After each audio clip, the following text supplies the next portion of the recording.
Good afternoon, everybody. Thank you for joining the Texas Broadband Development Office to the 7th webinar detailing the subgrantee selection process for the Texas Broadband Equity Access and Deployment, or BEAD program.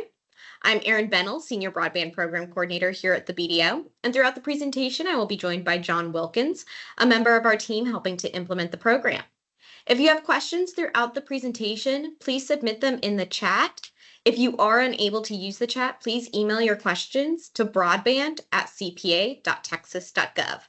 One of our team members will be monitoring the inbox and will add questions to the chat throughout the presentation. We will be sure to answer all submitted questions at the end of the presentation. As a reminder, this webinar will be recorded and posted on the BDO website for future use.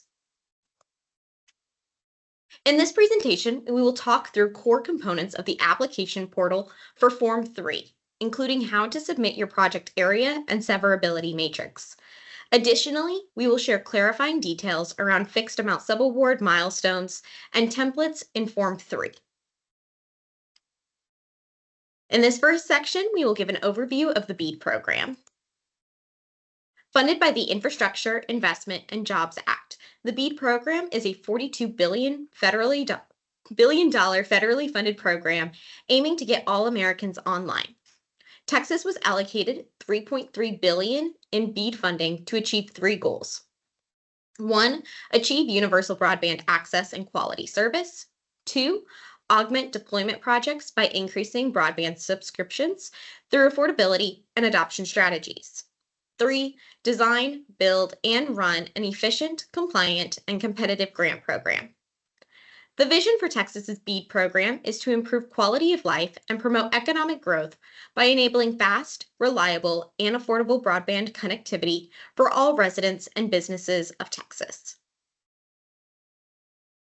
The Texas BEAD program is a multi-year program with several detailed steps. As of today, the BDO has received approval of its initial proposal, Volumes 1 and 2, and are available on the BDO website for review. The BDO has also completed steps for the BEAD challenge process and waiting for approval from NTIA on our final list of eligible locations. For the focus of this webinar is the subgrantee selection process, which is planned to begin on May 15th, 2025. The subgrantee selection process can be broken down into several steps, beginning with pre-registration through the final analysis and public comment period. On March 17th, the BDO kicked off the pre-registration process, allowing applicants to submit qualification materials before the release of the Notice of Funding Availability, or NOFA. Pre-registration is still open. To register, please visit register.broadband.texas.gov to review provided guidance and submit your application. The next milestone will be on Thursday, May 15th, with the release of the NOFA, which will officially start the subgrantee selection process. I do want to call attention to the dates for the Round 1 submission period. While the BDO will be releasing the BEAD NOFA on May 15th, the BDO will not begin accepting applications until after the question and answer period to ensure all programmatic support documentation is released and can be reviewed by potential applicants. And with that, we'll begin covering the application portal for Form 3. As mentioned, pre-registration is made up of Form 1 and 2, which requests information regarding an applicant's eligibility and qualification for the BEAD program. Form 3 will focus on project-specific information, including project overview, technical requirements, compliance with laws, and statements of agreement. Without further ado, here is a short video explaining how to access the portal and navigate through the application.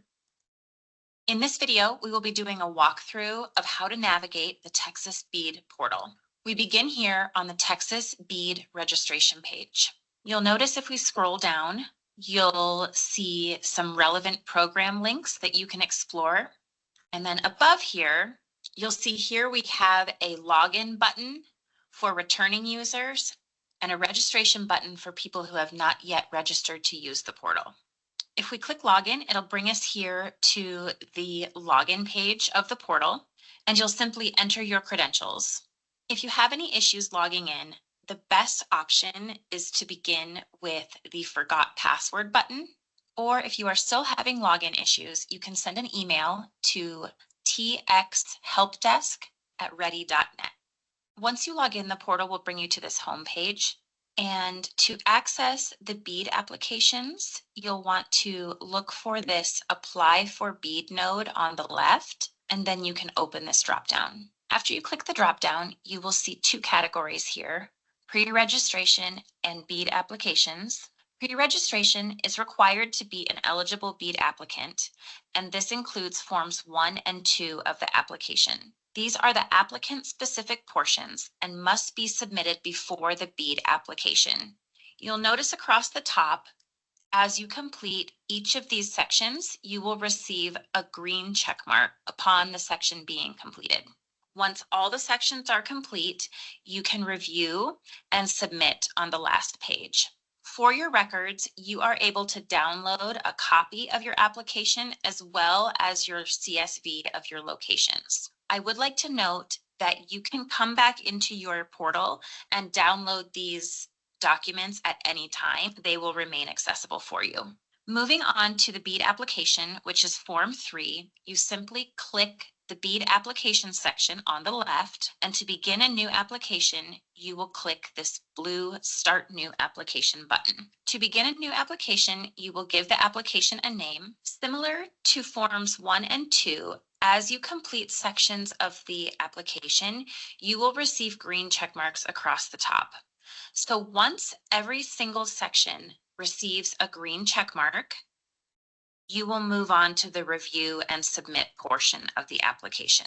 Exactly like Forms 1 and 2, you do have the ability to download a copy of your application as well as a copy of your locations. And then once you have reviewed all of the sections in Form 3, you will have this particular button here turn blue and you will submit your application.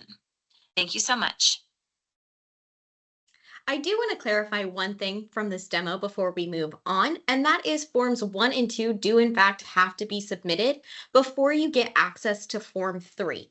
So while you may not be completing your pre-registration up until May 15th or June 12th, those forms will continue to be available for you to submit throughout the entire application period. You just will not have access to Forms 3 within the portal. And now we will be reviewing project area selection and the severability matrix. In this section, the BDO will be reviewing changes to the severability matrix. After receiving feedback from stakeholders and reviewing questions from previous webinars, the BDO has chosen to modify the severability matrix to allow for flexibility throughout the application and deconfliction process. As you saw in the video, the first part of Form 3 is selecting the project area. Project areas are made up of contiguous project area units, or PAUs, which are PAUs that are touching, including on the corner, and have no eligible PAUs in between them and do not isolate an eligible PAU. At the PAU level, applicants will input the technology type or types, the speed of service, and latency. The project area or proposed project is the whole application. At the project level, applicants will input the total project cost and applicant match. These will be used to calculate the project's BEAD funding request. Applicants can submit multiple projects. So, for example, if an applicant wanted to include non-contiguous PAUs, the applicant would instead apply for different projects. Applicants may also apply for the same PAU in up to 3 applications. And here is a preview of how you will be able to select your project area within the portal. The first critical step in your BEAD application will be to select your project areas. After logging in and starting a new BEAD application here on the left, you'll be presented with the location selection map, which you see here. The map displays BEAD eligible locations using color coding. By default, unserved in pink and underserved in blue are shown on the map. As you zoom in, all serviceable locations will populate on the map. Project areas are organized by census tract numbers, which you can see here. As you hover over each individual location, you'll see in the bottom left, you'll get some information about that particular location, including the fabric ID, the address, whether it's or underserved, what type of unit it is, etc. There are several ways you can select a desired project area. The first way is to click directly on the desired project area unit to highlight and select. The second way is to use this search bar to quickly find specific census tract IDs. Or for multiple selections, you can scroll here and upload CSV or Excel files that contain multiple census tract IDs that you already know you'd like to use. One important thing to note is that all selected project area units must be contiguous or physically touching. If you select project area units that are not touching, the system will flag and give you a warning and tell you what the issue is. In this case, it is that these project area units are not contiguous. One other thing to point out is that you cannot create donut holes with eligible locations left unselected in the middle. The system will alert you if your selections violate the contiguity requirement. As you can see here, as you select project areas, your area name will be listed here along with how many eligible locations the area contains. It will also tell you how many unserved and how many underserved locations you have, as well as how many or underserved community anchor institutions the areas have. You do have the option to download your locations as a CSV or as an Excel file. A few more things to point out before we move on. You also can explore the map by using these different filters. Here we have building types you can search by. You can see as I start to click these, the map changes. You can also use this slider to search by unit count for MDUs, or you can look specifically at community anchor institutions. Once you are satisfied with your project area, you can click Review Locations. The system displays the total number of locations and census tract details.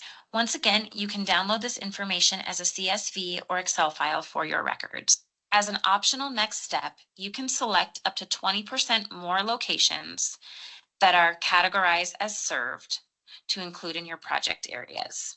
If you would like to do that, go ahead and click Optional, Select Additional Locations. Here, you'll notice the default has changed to showing only served and funded locations. And in this section, you will be individually selecting locations. Once you are finished, confirm that your selections meet all of the requirements. Review the complete list of selected locations before proceeding. Once your locations are confirmed, you can move forward with the next steps of your application. Simply click Save Selections and then click OK. You'll notice once that is finished, you'll receive a green check mark on the first section called Select Locations. This concludes the demonstration. Thank you so much. As mentioned, there are two funding inputs from the applicant. One, the total project cost, which includes the BEAD funding request, TMAP, and the applicant match. And then the second input is the applicant match itself. The portal will calculate the requested TMAP funds. TMAP will match the applicant match up to 12.5% of project costs. The BEAD outlay request will also be calculated according to the formula below. The applicant does not input the BEAD request themselves. There is a 25% match federal requirement. If the applicant match and TMAP together do not meet at least 25% of the total project cost, applicants must request a waiver. Overlapping projects will be given the opportunity to amend their funding requests at a later stage in the process.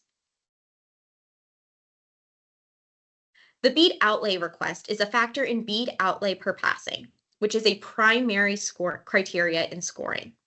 It is calculated as the total BEAD grant funding or outlay request divided by the number of and underserved BSLs, unserved CAIs, and served locations, which must be 20% or less of all included locations.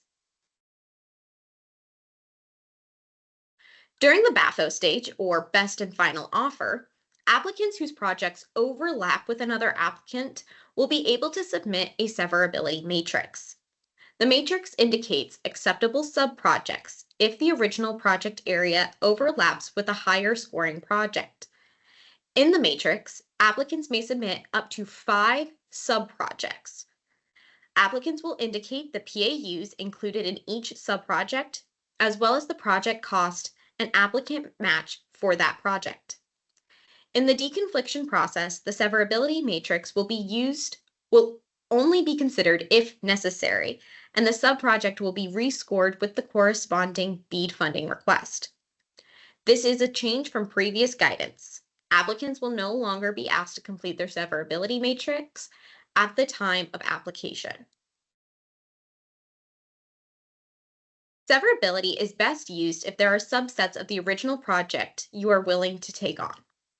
Separate applications are best for different technologies. Additionally, you might consider separate applications if there are a distinct combination of PAUs you would like to take as a sub-project beyond what is permitted in severability matrix. Also note that Texas still has a fiber preference. We recognize there are some places with, for example, high costs, so you could have a distinct application with different technologies and different costs.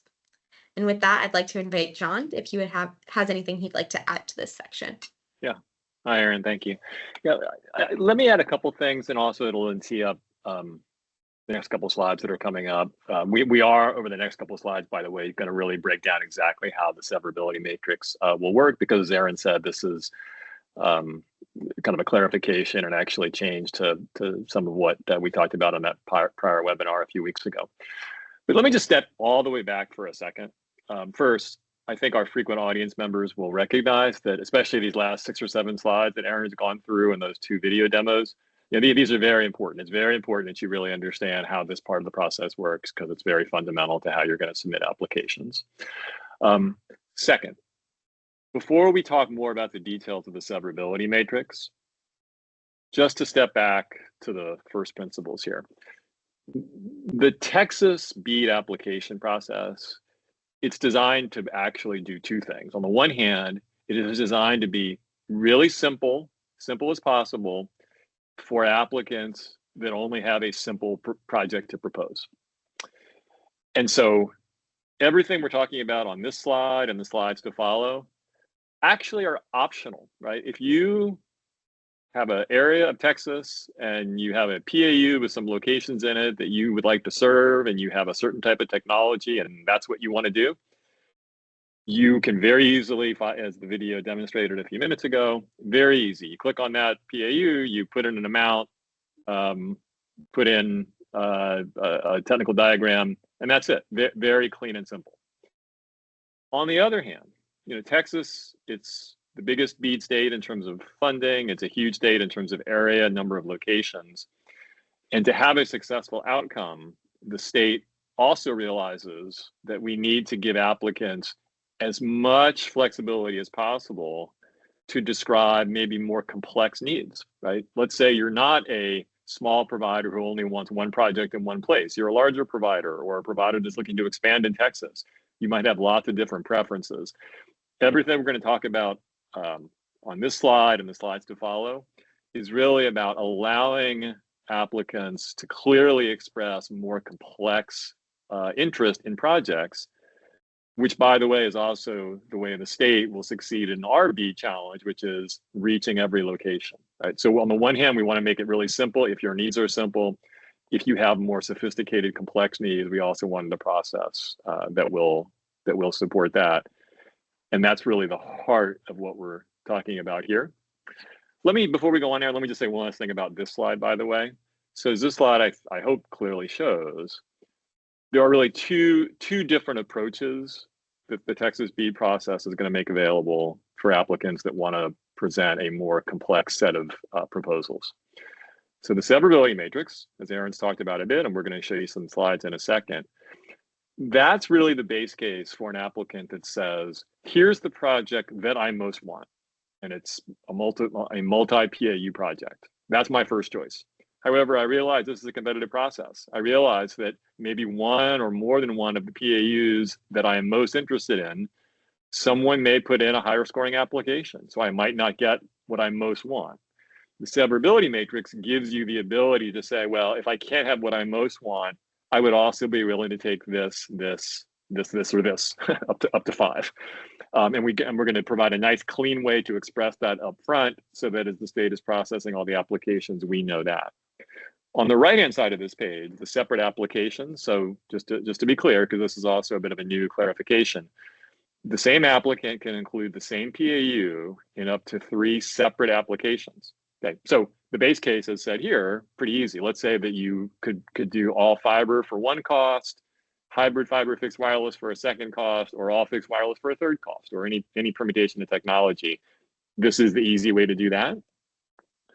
And I'll just say one last third thing, though, for those of our more advanced applicants already thinking through some of what we're talking about, you also can mix and match these to an extent, right? And so, for example, the ability to apply for the same PAU up to 3 times, that might be a way to express additional preferences for sub-projects within a larger project if you have more than 5, because the severability matrix only is going to allow 5 of those.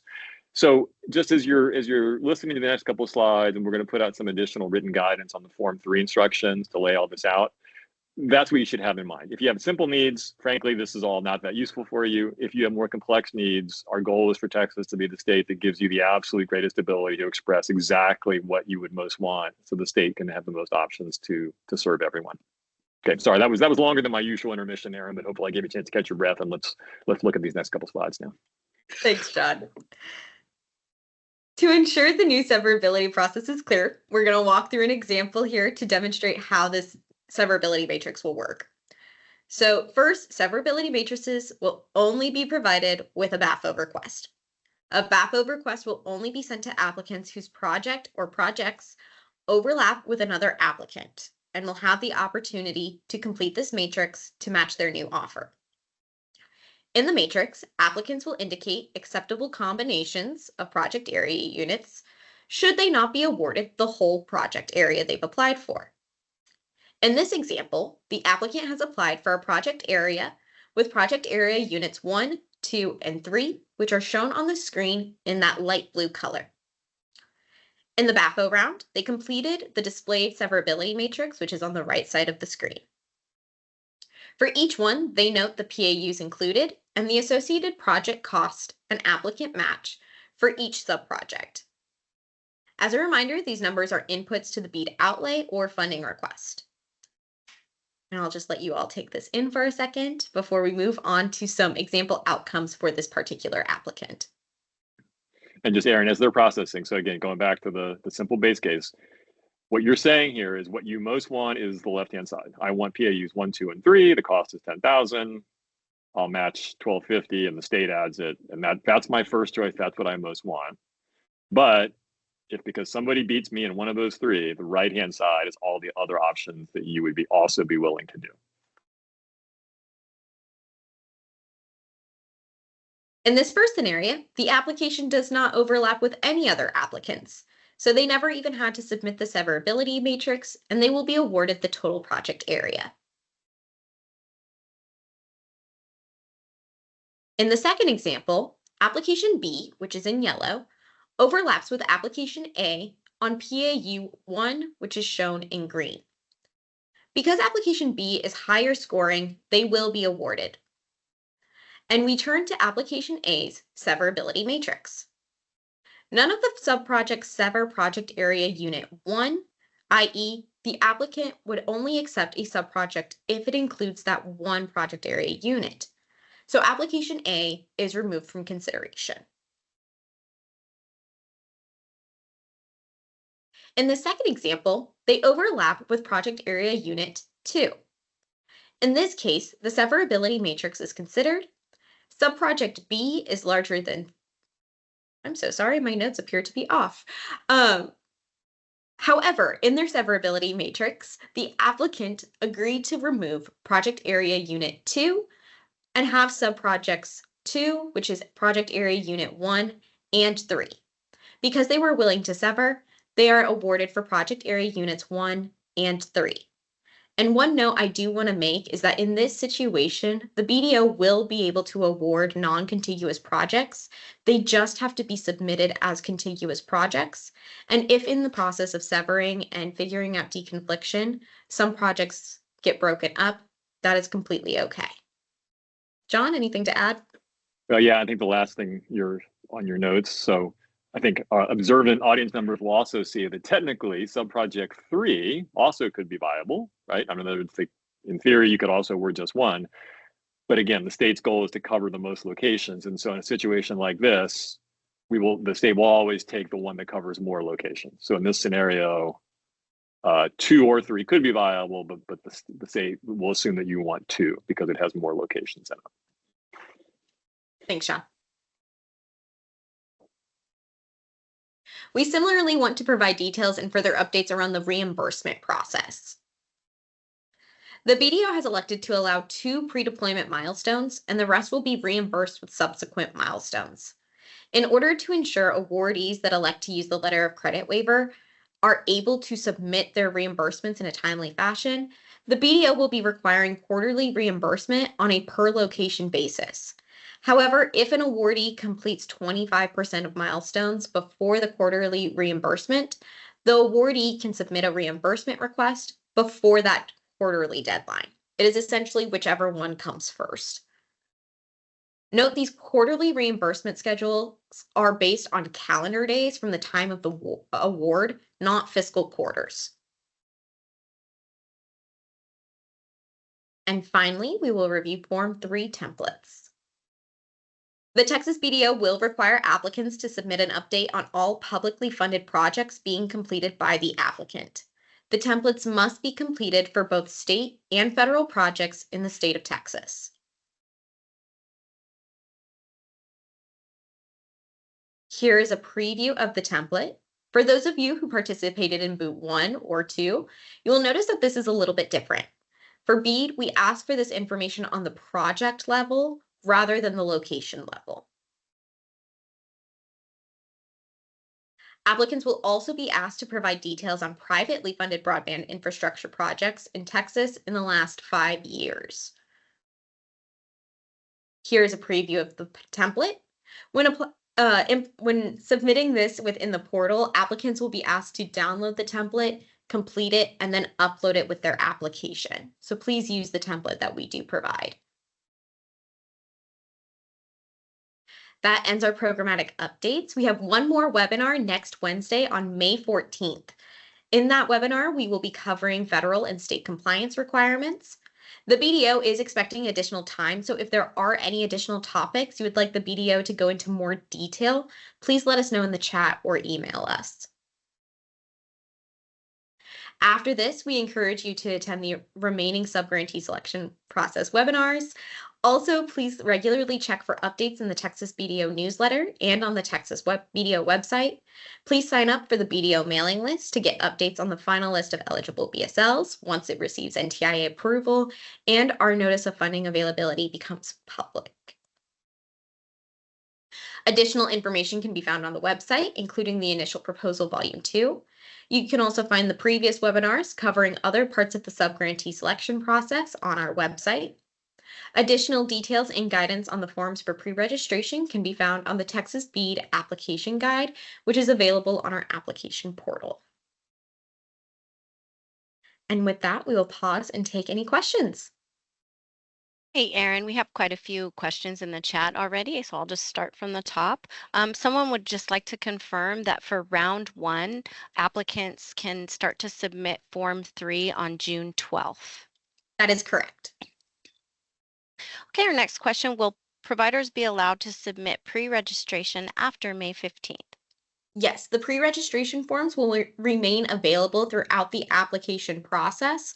However, in order to access Form 3, those forms do need to be submitted.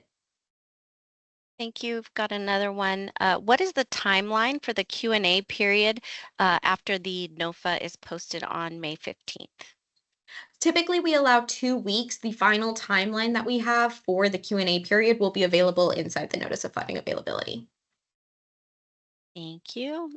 Regarding locations, is there any indication when we can get access to the even non-finalized list of eligible locations?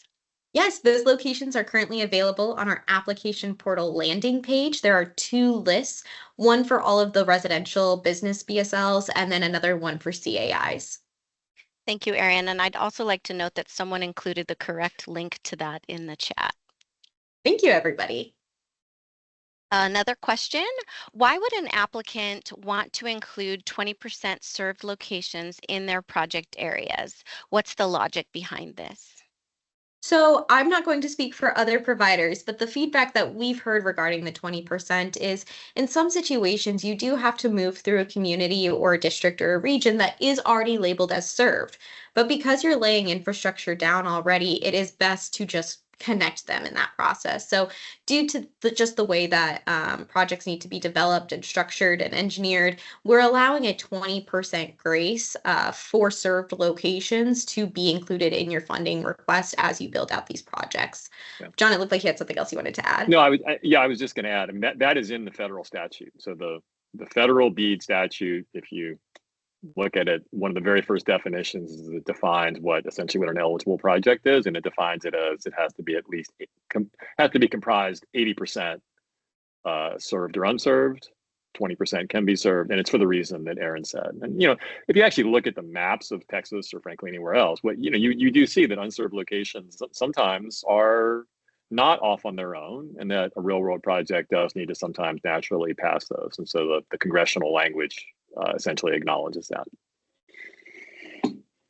Excellent. Thank you, John and Erin. Are applicants required to make serviceable all BEAD eligible CAIs in a proposed PAU? Yes. Thank For the you. Texas BEAD program, that is a requirement. When will the map in the portal be updated with post-challenge locations? We are working as quickly as we possibly can. I know our team is trying to get that up by May 15th. Of course, due to the sheer amount of work that it takes to map the entire state, that might get delayed a little bit. So we will keep you all posted. We'll include that in our updates as it gets developed. Thank you. Regarding the privately funded template, is the purpose of this template to demonstrate the applicant's ability to successfully deploy and manage similar size projects? If not, what is the purpose of this template? Yes, the purpose of the template is to be able to have some form of demonstration that you are able to that an applicant is able to complete similarly sized projects using similar technologies. Thank you. Is there a guess at what the total approved BSLs will be approved? So our estimate is right now, and please someone on my team correct me if I'm wrong, it's about 260,000 locations are eligible for BEAD funding, and that includes unserved and underserved, but does not include CAIs. The full list is available on our website, so you can go through and count all of the locations. We don't expect any changes to that list in the next few weeks or anything like that. Thank you, Erin. Does the BDO's list of eligible locations currently available on the application portal include challenge results? Yes, so we have two files currently available on or I guess 4 files currently available on our application portal landing page.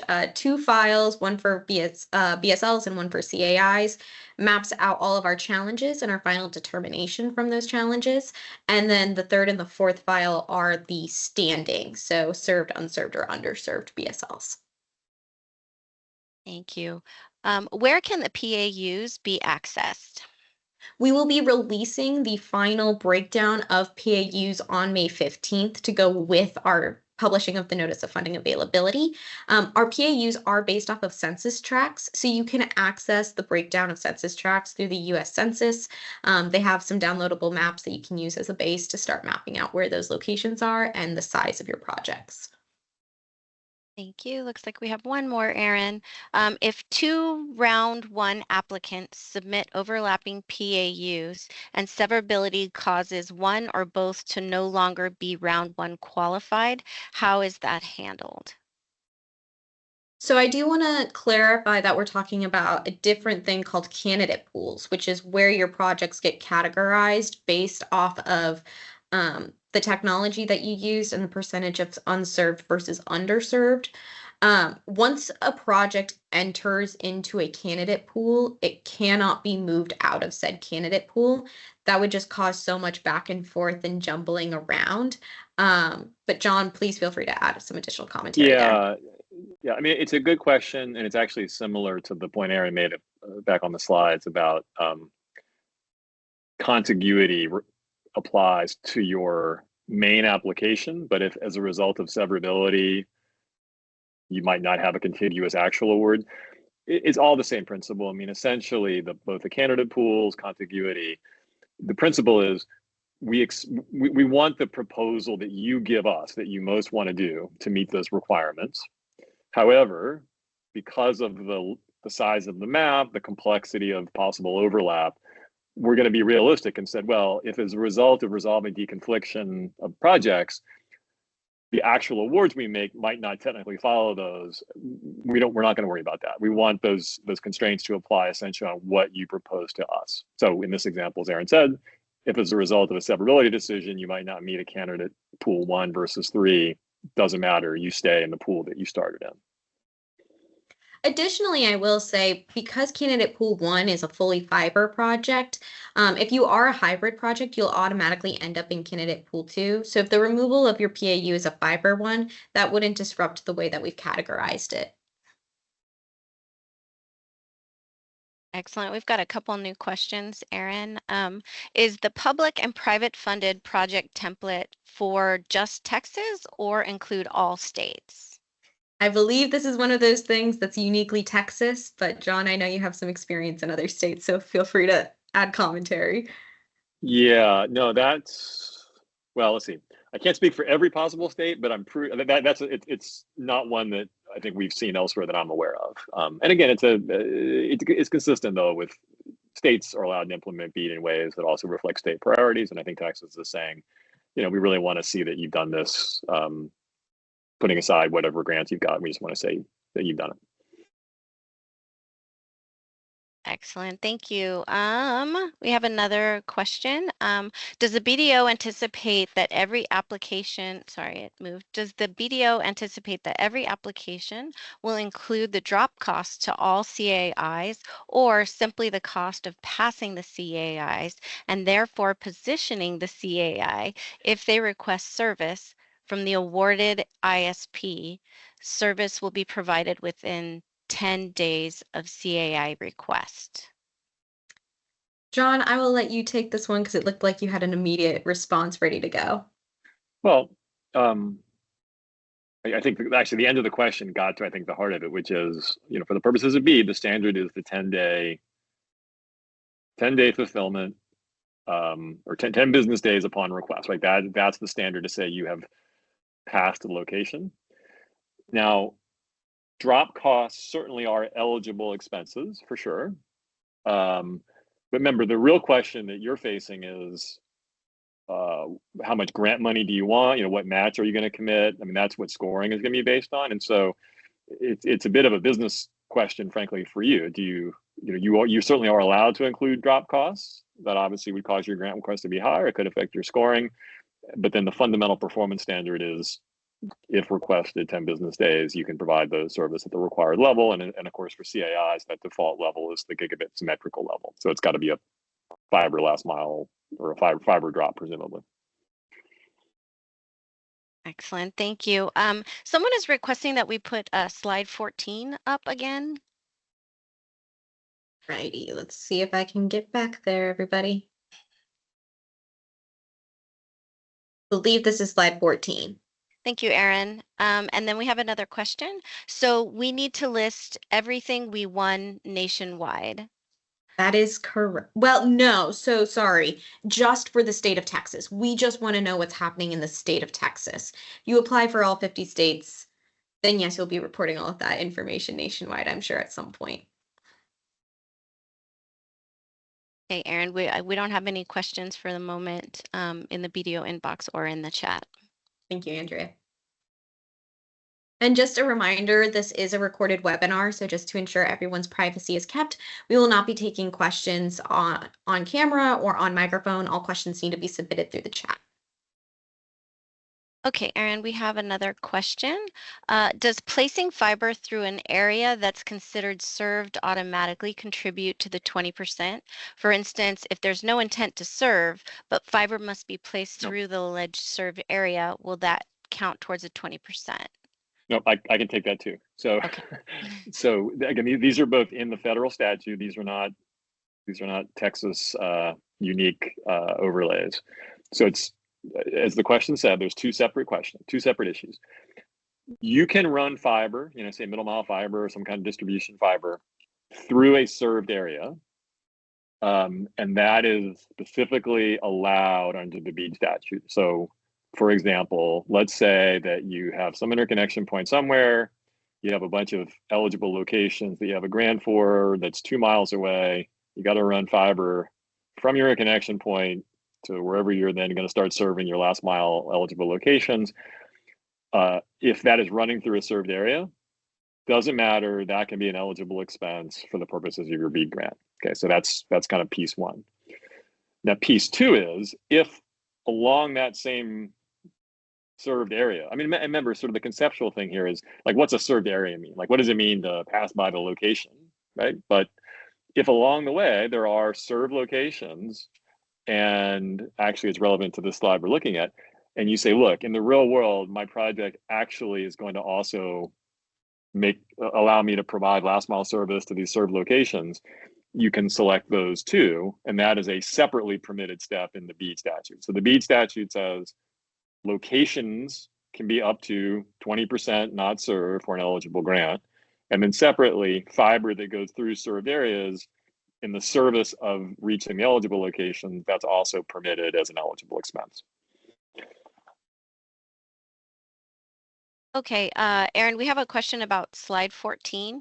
Are CAIs broken out by unserved or underserved, or does this just mean eligible CAIs? So on our list, yes, the CAIs are broken out by unserved and underserved.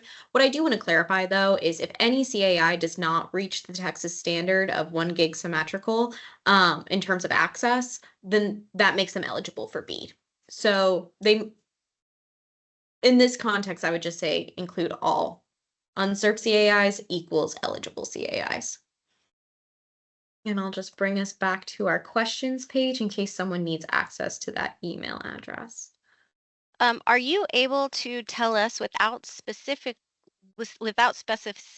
wow, that's a hard word for me, specificity, anyway, whether a census tract PAUs were broken up? Oh, Andrea, I know exactly how you sorry. feel. I have some of those words in this presentation. Yes, census tracts were in fact broken up. I believe there was about 260 to 70 around that range out of the almost 1,000 that were eligible for severability. So when that list gets posted, it'll be marked whether or not it's been severed and along what boundaries. Okay, will Texas ask applicants to list broadband commitments in other states to avoid other commitments? I mean, to avoid overcommitment, sorry. To avoid overcommitments. No, we do not have a template or a form or a question asking about your other applications that are pending or anything right now. As far as we're concerned, you're asking to support the state of Texas, and that's what we'll be going off of. We're asking for your projects and your funding spent in the state of Texas to help inform our data and to be able to support communities as we move forward with all of this funding and all of this infrastructure building that's going on within the communities. So we want to just be able to be a support system for our communities as well as our applicants and awardees. There's been a request for John rentals as people fill out their report, as they fill out their applications. That might be a good time to mention our helpline information. Yeah, you beat me to it. Yes. Okay. Yes, for those that would like to work with John, please contact our help desk at txhelpdesk@ready.net. We also have a phone number available on our application landing page, so we'll be able to provide support up until May 15th. So if you have any questions, please feel free to reach out. Okay, we've got another question. Did you give the dates for the application window? Yes, so our notice of funding availability will drop on May 15th. We will then accept questions for a 2-week period, do our best to get those answers out as fast as humanly possible, and then the portal will open and start accepting applications for Form 3 on June 12th until August 1st. However, if you have not already, we strongly encourage you all to participate in our pre-registration process, where you can complete all of the information required to confirm your eligibility as an applicant and your qualification as an applicant per the BEAD requirements. So that information is done, locked, and ready to go before you start putting together project-specific applications. Okay, we have another question. For those who receive feedback on pre-registration, are you suggesting we make those corrections and send them back through? Yes, I think the sooner you get those pre-registration comments adjusted and ready to go, the better. Once June 12th hits, I think everyone who's interested in applying for BEAD funds might get a little sidetracked with their Form 3 applications. So getting that information done now, rather than later, is a great way to ensure that some of the more administrative work is out of the way, so you can focus all of your time on that application itself. Of course, the deadline to actually complete that information will be August 1st once the application portal closes. Got a couple more questions. Will all pre-qualifying applications show pending until August 1st? No, those pending statuses will get updated as curing is completed and as our feedback is sent out. Excellent. And another similar question. Our pre-registration says in review. We already made corrections before. Will it switch to qualified or something else? It should switch. I don't know the exact label that's used, if it's qualified or not, because we're not necessarily calling this a pre-qualification round. But yes, that in review will switch once we finished our review. Thank you. We're caught up in the chat again. Oops. Can you please confirm this timeline? The Texas BDO, hold on. The Texas BDO NOFO will be released May 15th. BDO will take questions for a 2-week period. The BEAD application portal will open June 12th through August 1st. That is correct. Is there a deadline for when all subgrantees will be awarded? So we will be providing, or we will be granting preliminary awards throughout the kind of review and decision process. For locations where only one application was received, that is the automatic winner per the BEAD guidelines. And so they will automatically receive a preliminary award. However, actual awards cannot be granted until we receive approval from NTIA on our final proposal, which outlines our entire plan for universal service in the state of Texas. So pre-awards are rolling basis. Hard awards will be granted once we receive approval from NTIA. Will there be a dollar threshold per PAU listed prior to applications for round 1? There will not be a threshold, but there will be something called a reference price. So through our own calculations using all of the resources provided to the BDO on estimated costs, we will be putting a reference price. So it is assumed that it will cost X amount of dollars for the entire project area unit. And then applicants can make their estimates of whether or not that is feasible for them. They can apply for more, they can apply for less. That will be taken into consideration as we are evaluating applications. So I recommend going back and looking at our previous webinars, as well as reviewing our initial proposal volume 2 to kind of see how reference prices are scored or are used in the scoring process, and go from there. Erin, and that will be released I'm before sorry. the round 1 application or on the round 1 application start date. Excellent. Sorry, Erin, I was looking at another question and missed it. Did you mention she also asks, is that going to be included in the MAP portal? It will not be included inside of the internal map. That one, they're not necessarily connected to each other, and it won't be available on the public-facing map. It'll be included in the CSV list that we provide on our portal. Excellent. And before we move on to the another question that we have, just a reminder, if maybe you could speak a little to the impact of any federal guidelines on timelines. Absolutely. So as we all know, we are still receiving new information from NTIA. We're expecting additional guidance on how to move forward through the application process and BEAD program. That is part of the reason why there is a little bit of a delay between the NOFA release and the start of us receiving applications. We wanted to give ourselves a little bit of a grace period to make amendments to the NOFA if we need to before everyone starts submitting applications.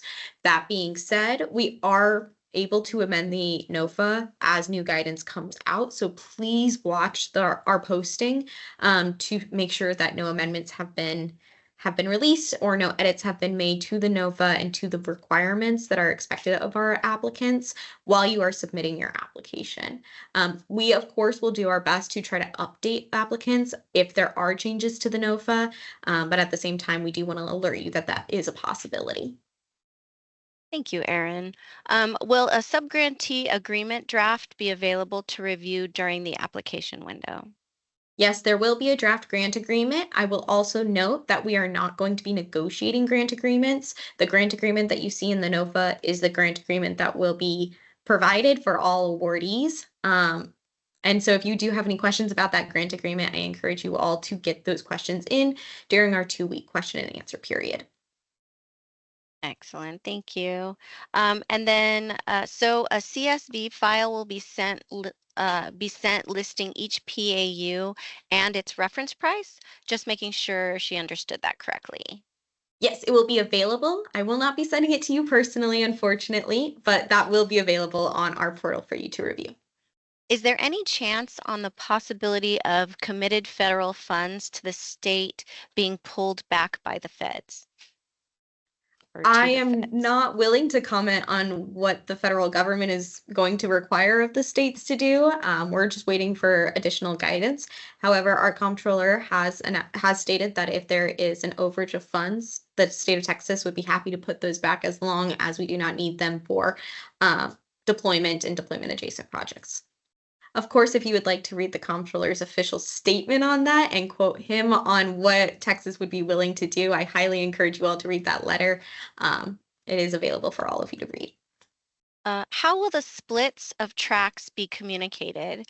For will you just say split along Highway 7? Will we get a shapefile with the list of locations identified in their associated PAU or something else?